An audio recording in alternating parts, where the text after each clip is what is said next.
good. We can do better, I think. But good.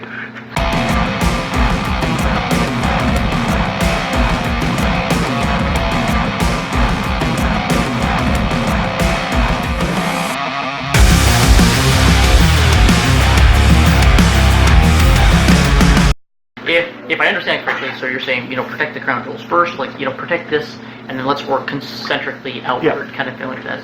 So how does this play in with the notion of zero trust networks and things like this? I was about to go there, and you beat me to it. I stole your threat. Sorry. Yeah. Zero trust, and we're doing a lot of research in this right now, and a lot of... So? Oh, it's funny that. We should talk. Okay. Bromance happening right now. Insert hearts. So when you're looking at a zero trust model, there's a lot of things there. So there's a lot of places we can take that conversation. I look at zero trust in the form of truth and verify. I believe that you think that device is that thing, but is it? I don't know. I need to enrich that picture repeatedly. And secondly, you might have a business unit that believes that this, communication pathway needs to be shaped this way.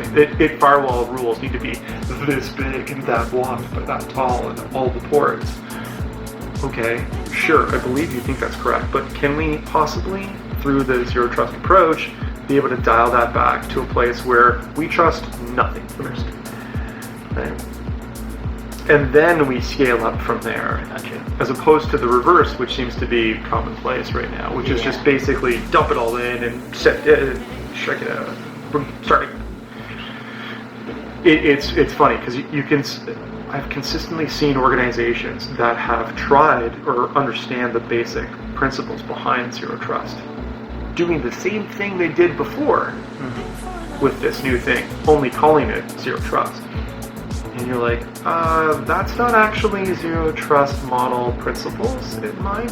What you've just done is just created a series of segmented firewalls. We've seen a lot of military organizations and paramilitary organizations approach it differently than financial organizations that have the same precise requirements. In fact, if you looked at their networks just in cloth for the first time, you would look at them and be like, mil-spec?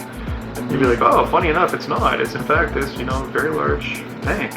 Like, oh, well, that makes sense because we have the same generic ideas on how to approach this challenge.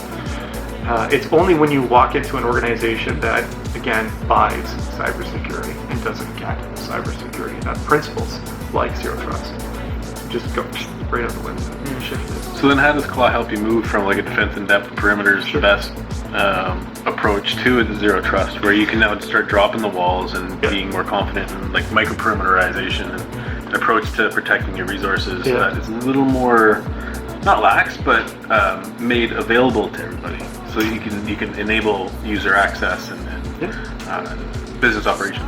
So when you're able to, like you said, micro-segment your network to the nth degree, almost to the layers upon layers within the SDN that you might be perceiving, and then seeing the application stack and the communication pathway that might occur, being able to enshrine each one of those and actually highlight the use case and the rationale behind it is incredibly valuable.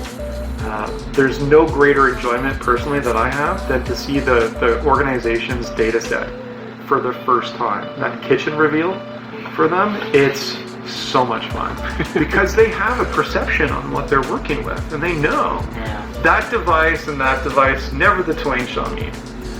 And then I'm going like, oh yeah, bro, but check this out. And then you see the hops that protocol stack takes, right? And they're going, oh no, it's fine. It's port 443 between these two devices. Yeah, it's a round trip to Guelph, and all of a sudden you're like, wait, what? That doesn't belong there. And what I continue to see from the ground up or from the grassroots level is that the organizations themselves have a perception of what they are. And it's only until they see it for the first time in operation that they kind of go like, oh snap. What are we doing? Because that was not what I was expecting. I was thinking that it was going to be like this, and the number 9, and the color purple, and now you're showing me that it's not, and my stuff stinks. Yeah, it's zero and brown. Take it the way you want to. Ooh. Diplomacy is a better part of cybersecurity, let me tell you.